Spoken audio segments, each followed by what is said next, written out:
Biyo bayan umarnin mai girma gwamnan jihar Kebbi mai girma Nasiru Idris Kauran Gwandu na ganin kananan hukumomin da ke fadin jihar guda 21 sun tsabtace dukkan magudanan ruwan da ke fadin kananan hukumomin baki daya. Mai girma shugaban karamar hukumar Shanga Honorable Abdullahi Mai Anguwa ya amsa wannan kira na mai girma gwamna da babban murya, inda ya jagoranci kaddamar da fara aikin tsabtace magudanan ruwan da ke fadin karamar hukumar. A lokacin da yake zanta da manema labarai yayin gudanar da aikin kamar yadda gwamnan Kebbi ya bada umarni, Abdullahi Mai Anguwa ya ce wannan aikin an fara shi ne domin kaucewa ambaliyar ruwa wanda take janyo asarar dukiya har ma da rayukan jama'a a wasu lokuta. Mun ga aiki da kuma gani mun ka gudanar da shi lamarin damana, aiki na wannan damana ta kama. In ba ya tsaya an kwashe wannan share cikin magudanan ruwa ba, za mu sami matsalolin ambaliyar ruwa cikin gidajen mutane. Shi yasa gwamnati ta yanke mai girma gwamnan jihar Kebbi, gwamnan talakawa, gwamnan mai adalci ya amince da 21 local government su ta yi gari duk inda adda shara da bota ta ruwa cikin sati guda a yi ƙoƙarin kwashe wannan abubuwa. Ni ko can wannan aiki ba shi a farko garan ba. Umarnin mai girma gwamna kowane lokaci umarni na. Duk abin da mai girma gwamna ya bukata kafin ya taho 100% zan bi a yi. Har ila yau ya tabbatar da cewa babban burin gwamnan jihar Kebbi Nasiru Idris Kauran Gwandu shine tabbatar da cewa an samar da ci gaba mai ma'ana a jihar, musamman ma ta fuskar samar da aikin yi da makamantansu. Hakan ne ma ya sa dukkan wannan aikin na share magudanar ruwan mai girma Kauran Gwandu ya bada kuɗaɗe masu yawa da za a baiwa masu aikin. Duk abin da aka yi mai girma gwamna ya yi. Duk wanda ga nan kakkace wai mutum ya zo na ya yi aiki kyauta, a'a, duk wanda ta nan za mu biya bisa ga umarnin mai girma gwamna, kuma ba shi a farko ba kuma ba shi a ƙarshe ba, kuma ba mun gama ba. Duk inda bota take cikin garinmu waɗinmu sai mun tabbata da an kwashe ta duka Shanga local government insha Allah.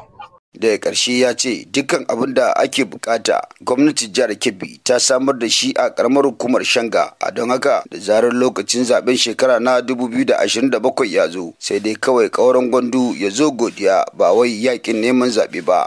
Kauran Gwandu in ma taho campaign godiya ta zai taho Shanga. Mu al'ummar ƙasar Shanga Kaura bai campaign ƙasarmu. Kaura ya gama kamfen karamar hukumar mulki ta Shanga.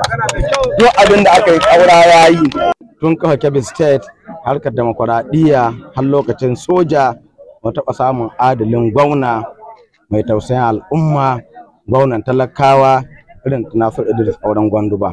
Abin da sa ni ce ma haka, mun Shanga local government mun samu tallafi na mata mace 7,000 wadda an ka ba naira 100,000. Mun samu tallafi na mace 15,000 wanda an ka ba 50,000. Mun samu tallafi na kusan mace 20,000 da an ka ba 20,000. Tallafi na mai girma gwamna ba mu san iyakar wanda an kama na karamar hukumar mulki ta Shanga ba. Mun samu takin zamani tun hawan gwamnatin Kauran Gwandu ba taɓa sayan takin zamani karamar hukumar mulki ta Shanga ba. Abinci ana bai ga azumi, ana bai ga sallah, kowane lokaci mai girma gwamna na bada abinci don a taimaka ma talakawa. To kaga mai girma gwamna samun matasa aikin yi ya yi kokari a jihar Kebbi. Karan mu karamar hukumar mulki ta mu ta Shanga, shigowa ta na tabbata na samu kusan mutum 387 aiki cikin wata 8 ta huwa ta karamar hukumar mulki ta Shanga. Daya daga cikin jagorori a karamar hukumar Shanga ya bayyana jin daɗinsa akan wannan tsari da gwamnan jihar ya fito da shi domin tsaftace jihar Kebbi baki daya. Ai Dr. Nasiru Idris Kauran Gwandu babu na ɗaya kuma baya da na biyu. Shine cikakken na ɗaya kuma shine cikakken na ɗaya kuma shine cikakken na ɗaya. Dalilin mu shine duk waɗanda abun da ka ji mai girma ciyaman na karamar hukumar mulki ta Shanga ya zayyana maka, har ma ya manta da waɗansu baya, amma duk abin da a ci gaba birni da ƙauye a local government ɗin Shanga local government mai girma gwamna ya yi ƙoƙari ya kawo mutane ci gaba. Saƙonmu zuwa ga mai girma gwamnan jihar Kebbi, mutanen ƙasar Shanga suna godiya,